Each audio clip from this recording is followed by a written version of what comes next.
എല്ലാവരും നമസ്കാരം. ഞാൻ ഡോക്ടർ അബിൻ രാധാകൃഷ്ണൻ. സോ ഇങ്ങനെ ഒരു വീഡിയോ ചെയ്യണം വേണ്ടതെന്ന് ഞാൻ ഒരുപാട് ആലോചിച്ചു. പക്ഷേ എനിക്ക് തോന്നി ഇതാണ് റൈറ്റ് ടൈം. സോ അതുകൊണ്ട് ഇങ്ങനെ ഒരു വീഡിയോ ചെയ്യുന്നു. എനിക്ക് പറയാനുള്ള കാര്യങ്ങൾ ജസ്റ്റ് ചുരുക്കി പറയാം. ബിഗ് ബോസിന് മുന്നേ ഉള്ള എൻ്റെ ജീവിതം എന്ന് പറയുന്നത് ഹോസ്പിറ്റൽ, വീട്, കുറച്ച് ഫ്രണ്ട്സ്, വളരെ ചെറിയൊരു സർക്കിളായിരുന്നു. എനിക്ക് മീഡിയ ലോഗമായിട്ടോ അല്ലെങ്കിൽ മീഡിയ പേഴ്സൺസ് ആയിട്ടോ അല്ലെങ്കിൽ സോഷ്യൽ മീഡിയയിൽ ഉണ്ടെങ്കിൽ തന്നെ സോഷ്യൽ മീഡിയ ഇൻഫ്ലുവൻസേഴ്സോ അങ്ങനെ വലിയ വലിയ ആൾക്കാരായിട്ടൊന്നും കോൺടാക്ട് ഉള്ള ഒരാളെ അല്ല ഞാൻ. സോ എനിക്ക് ബിഗ് ബോസിലേക്ക് പോകാനായിട്ടൊരു ആഗ്രഹം ഉണ്ടായിരുന്നു. അതിനുവേണ്ടി ഞാൻ ഏഷ്യനിൽ വർക്ക് ചെയ്യുന്ന ഒരാളിനെ കോൺടാക്ട് ചെയ്തു. പുള്ളിക്കാരൻ വളരെ നല്ല വ്യക്തിയാണ്. കാരണം പുള്ളിക്കാരൻ എന്നെ ഹെൽപ്പ് ചെയ്യേണ്ട ഒരു ആവശ്യമില്ലായിരുന്നു. പക്ഷേ പുള്ളിക്കാരൻ എന്നെ ഹെൽപ്പ് ചെയ്തു. എൻ്റെ പ്രൊഫൈൽ വാങ്ങി ഈ പറഞ്ഞ ഏഷ്യനെറ്റിന്റെ ഹെഡിനേക്ക് ഫോർവേഡ് ചെയ്തു. അങ്ങനെ കോൺടാക്ട് നമ്പർ തന്നു. ഞാൻ ആ ഒരു വ്യക്തിനെ ഹെഡിനെ കോൺടാക്ട് ചെയ്തു. സാർ, എൻ്റെ പേര് ഡോക്ടർ അബിൻ രാധാകൃഷ്ണൻ, ഇന്നതൊക്കെയാണ് എൻ്റെ കാര്യങ്ങൾ. അപ്പോൾ പറഞ്ഞു ഓഡിഷൻ വിളിക്കാം. സോ ഓഡിഷനിൽ നിങ്ങൾ പെർഫോമൻസ് അനുസരിച്ച് മാത്രമേ നിങ്ങൾ എന്ത് ചെയ്യത്തുള്ളൂ, സെലക്ട് ചെയ്യത്തുള്ളൂ എന്ന് പറഞ്ഞു. ശരിയെന്ന് പറഞ്ഞ് ഞാൻ വെയിറ്റ് ചെയ്തു. അങ്ങനെ ഓഡിഷന്റെ ടൈമിൽ എന്നെ പെർഫോമൻസ് അനുസരിച്ച് അവരെന്നെ സെലക്ട് ചെയ്തു. അതുവരെ എല്ലാം നല്ല രീതിയിലാണ് പൊയ്ക്കൊണ്ടിരുന്നത്. ഷോയിലേക്ക് വന്നു. സോ എന്നെ പോലെ ഒരു സാധാരണക്കാരന് ഇങ്ങനെ ഒരു പ്ലാറ്റ്ഫോം കിട്ടുമ്പോൾ എൻ്റെ മാക്സിമം എഫേർട്ട് ഞാൻ ഇടണം എന്ന് ആഗ്രഹിച്ച് ഞാൻ അതിൽ മാക്സിമം എന്നെ കൊണ്ട് പറ്റുന്ന രീതിയിൽ ഞാൻ എഫേർട്ട് ഇട്ടിട്ടുണ്ടായിരുന്നു. സോ ഈ ഒരു ഷോ എന്ന് പറയുന്നത് നമ്മുടെ മെന്റൽ സ്ട്രെങ്ത് ഭയങ്കരമായിട്ട് അളക്കും. മനസ്സിലായില്ലേ?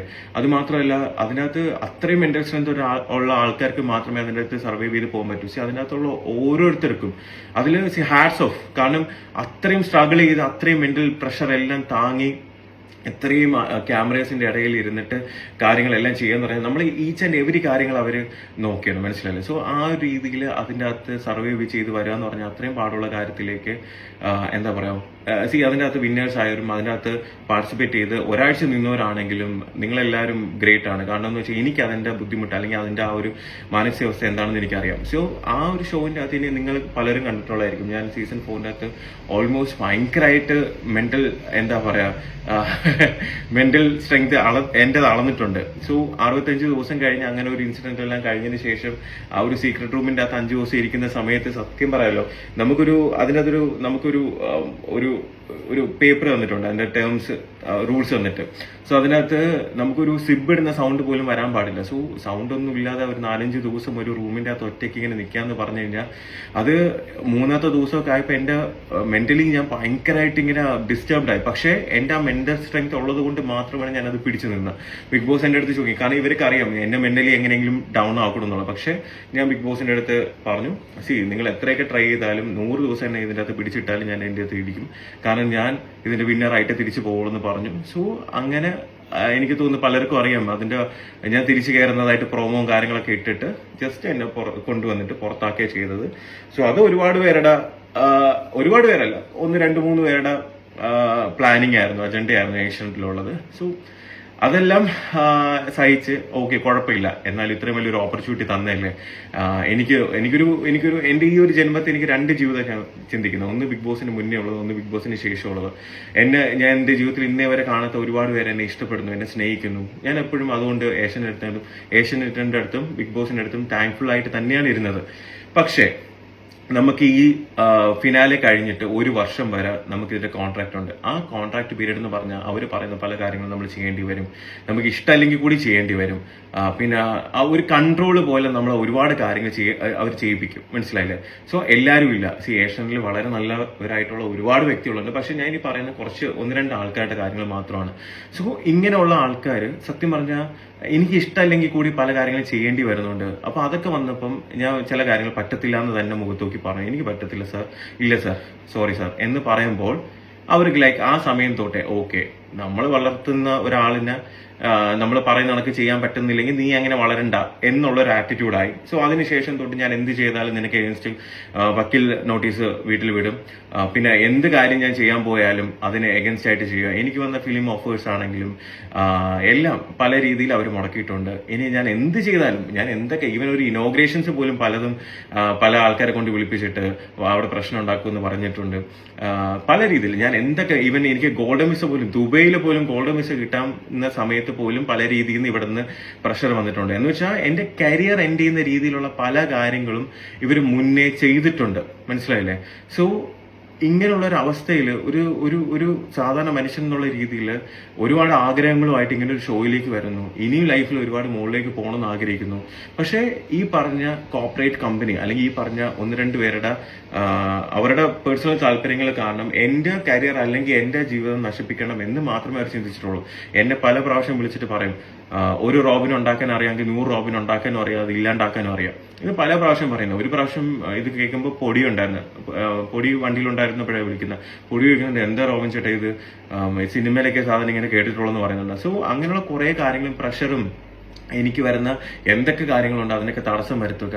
എനിക്ക് എഗൻസ്റ്റ് ആയിട്ട് എന്നെ ഇഷ്ടപ്പെടുന്ന ആൾക്കാർ ഒരുപാട് പേരുണ്ടെന്ന് അറിയുമ്പോഴത്തേക്ക് അവർ തന്നെ പല രീതിയിൽ പലരെയും കൊണ്ട് എന്റെ ഫെയിം അല്ലെങ്കിൽ ആൾക്കാരുടെ ഇടയിൽ എന്നെ ഒരു കോമാളിയാക്കുക അല്ലെങ്കിൽ എന്നെ ഒരു മോശക്കാരനാക്കുക. ഇതെല്ലാം അവർ ഒരുപാട് ട്രൈ ചെയ്തിട്ടുണ്ട്, ഒരുപാട് അവർ സക്സസ്ഫുള്ളും ആണ്. മനസ്സിലായില്ലേ? പിന്നെ ഇവരെന്ന് വെച്ച് കഴിഞ്ഞാൽ ഈ കോർപ്പറേറ്റ് കമ്പനീസ് ആണ്. ഇവർക്ക് ഒരു kind of social media focus ഉണ്ട്. ഇതിന്റെ അകത്ത് പല രീതിയിലുള്ള പേജസ് ഉണ്ട്, പല പല റിവ്യൂ ചെയ്യുന്ന ആൾക്കാരുണ്ട്, പല ട്രോൾ പേജസ് ഉണ്ട്. ഇവരെല്ലാവരും കൂടെ ഒറ്റയടിക്ക് വിചാരിച്ചു കഴിഞ്ഞാൽ ഒരാളിനെ നശിപ്പിക്കാവുന്നതേ ഉള്ളൂ. സിമ്പിൾ ആയിട്ട് പറയണ, ഒരാളിനെ അവർക്ക് മാനിപ്പുലേറ്റ് ചെയ്ത് നശിപ്പിക്കാവുന്നതേ ഉള്ളൂ. ഇതിന് അവർക്ക് കുറെ ഫേക്ക് ഐഡീസും കാര്യങ്ങളെല്ലാം വെച്ച് കമന്റ്സും കൂടെ ചെയ്യുമ്പോൾ ഈ കാണുന്ന വ്യക്തികൾ അല്ലെങ്കിൽ മനുഷ്യരെന്ന് പറയുമ്പോൾ ഇത് കാണുമ്പോൾ ഇന്ന ആൾ ഇങ്ങനെയാണ് പല കാര്യങ്ങളും. ഞാൻ ഒരു വലിയ എന്താ ക്രിമിനൽ ക്രൈമോ കാര്യങ്ങളൊന്നും ഞാൻ ഇന്നേവരെ ചെയ്തിട്ടില്ല. മനസ്സിലായില്ലേ? ഞാൻ ജസ്റ്റ് എന്റെ ആഗ്രഹങ്ങൾ ഇനിയും ഉയരങ്ങളിലേക്ക് പോകണം എന്ന് ആഗ്രഹിച്ച് ഓരോ കാര്യങ്ങൾ ചെയ്യാൻ ശ്രമിക്കുമ്പോൾ ഇങ്ങനെയുള്ള ആൾക്കാരുടെ എന്താ പറയാ ഭയങ്കര വലിയ ഗ്രഡ്ജ് കാരണം എന്റെ കരിയറും എന്റെ കാര്യങ്ങളും നശിപ്പിക്കാൻ തന്നെയാണ് ഇവർ ശ്രമിച്ചുകൊണ്ടിരിക്കുന്നത്. പിന്നെ പലരും ചോദിച്ചിട്ടുണ്ട് എന്തുകൊണ്ട് ബിഗ് ബോസ് സീസൺ 5 പോയത്, അത് പോവേണ്ടായിരുന്നല്ലോ എന്ന് ചോദിച്ചിട്ടുണ്ട്. അപ്പം ഈ ജൂലൈ 4, 2022 കഴിഞ്ഞിട്ട് ഒരു വർഷത്തേക്ക് ഇതിന്റെ കോൺട്രാക്ട് ഉണ്ട്. സോ ഇവരെന്നെ ആദ്യം കോൺടാക്ട് ചെയ്ത സമയത്ത് എനിക്ക് പറ്റത്തില്ല എന്നാണ് പറഞ്ഞത്. എനിക്ക് നടുവേനയാണ്, ഓരോരോ സില്ലി റീസൺസ് പറഞ്ഞ് ഇത് അവോയ്ഡ് ചെയ്തതാ. അപ്പോഴാണ് ഈ കോൺട്രാക്ട് ഉള്ളത് കൊണ്ട് അവർ പറയുന്നത് ഞാൻ ചെയ്തേ പറ്റും.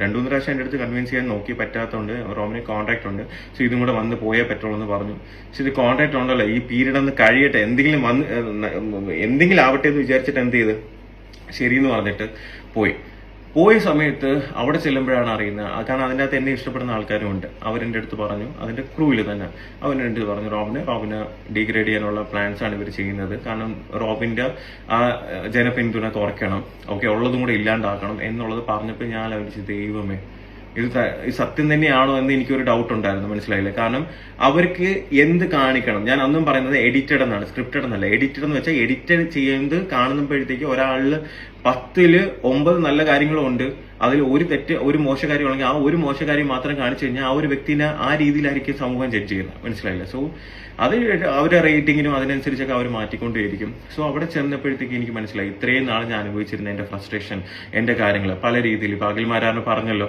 അഖിൽമാരാറിനെ പുറത്താക്കാൻ വേണ്ടിയായിരുന്നു പ്ലാൻ ചെയ്യുന്ന, പല രീതിയിൽ അവർ ട്രൈ ചെയ്യുന്നു. അതിലൊരു രീതിയിൽ എന്റെ അടുത്തും പറഞ്ഞു. കാരണം ഞാനും അഖിൽമാരാറിന് തമ്മിൽ പ്രശ്നമുണ്ടെന്ന് വിചാരിച്ചിട്ട് അകത്ത് പോയി ഇയാൾ എങ്ങനെയെങ്കിലും ഔട്ടാക്കണമെന്നുള്ള രീതിയിൽ തന്നെയാണ് എന്റെ അടുത്ത് പറഞ്ഞത്. പക്ഷേ ഞാൻ അവിടെ പോയി അങ്ങനെയൊന്നും ചെയ്തില്ല.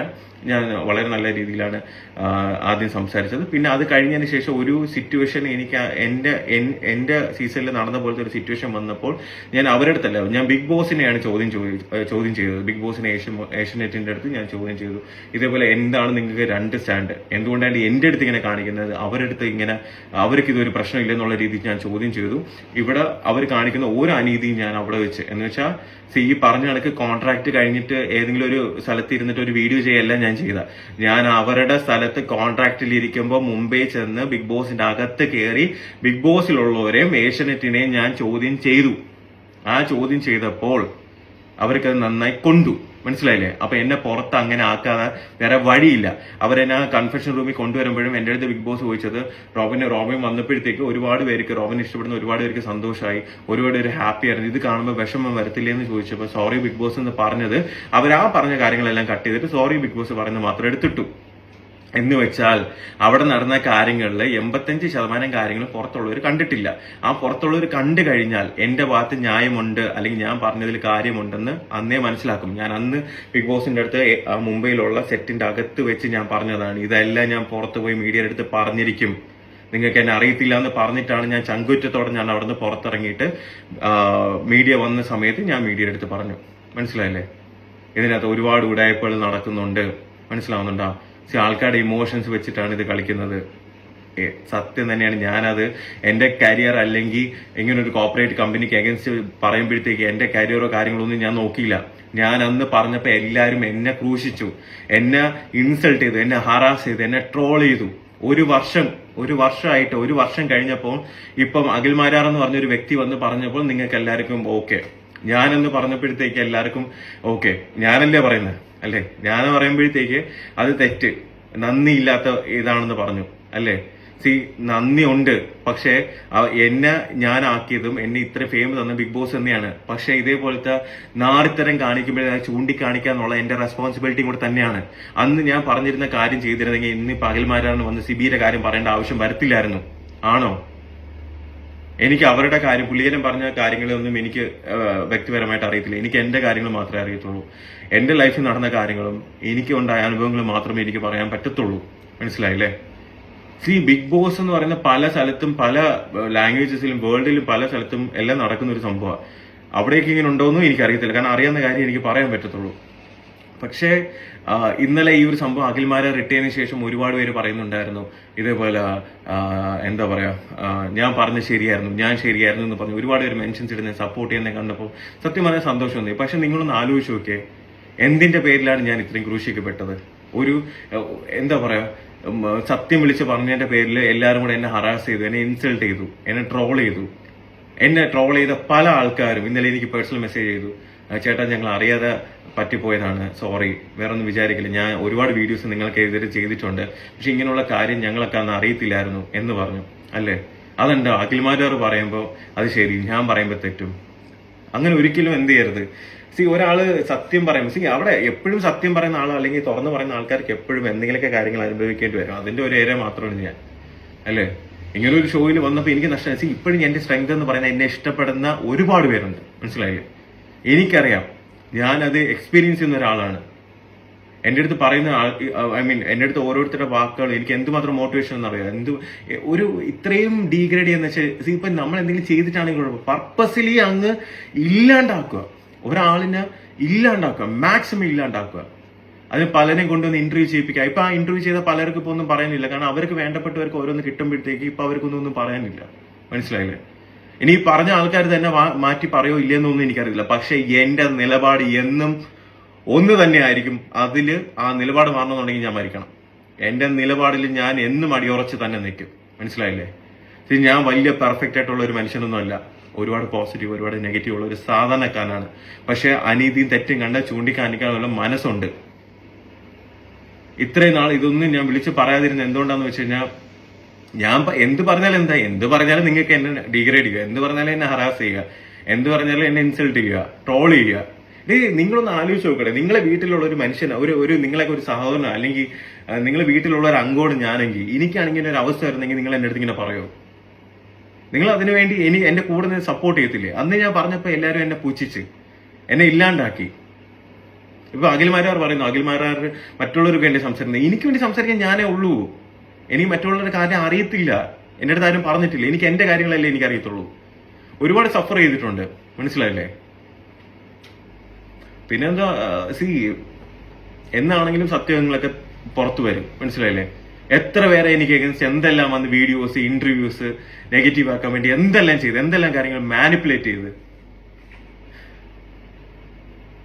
ഒരു മനുഷ്യന്റെ ഫ്രസ്ട്രേഷൻ വന്ന് അയാളെ പ്രൊവോക്ക് ചെയ്ത് അയാളെ വായിന്ന് എന്തെങ്കിലും വന്ന് അത് മാനിപ്പുലേറ്റ് ചെയ്ത് ഒരുപാട് ചാനൽസും കുറച്ച് എന്താ പറയാ കമന്റ് ചെയ്യാനുള്ള ഫേക്ക് ഐഡിയസും ഉണ്ടെങ്കിൽ ഏതൊരു മനുഷ്യനെ നശിപ്പിക്കാം. മനസ്സിലായില്ലേ? അതിനുള്ള ഒരു ലോ സിസ്റ്റം ഇവിടെ ഇല്ല പണ്ടാറടങ്ങാൻ ഇന്ത്യയില്. അത് എപ്പോഴെങ്കിലും ഈ ഒരു സോഷ്യൽ മീഡിയയിൽ ഇങ്ങനെയുള്ള കാര്യങ്ങൾ കൺട്രോൾ ചെയ്യാനുള്ള ഒരു സാധനം കൊണ്ടുവരണം. മനസ്സിലായില്ലേ? ഇതല്ല ഞാൻ പറയുന്നത്.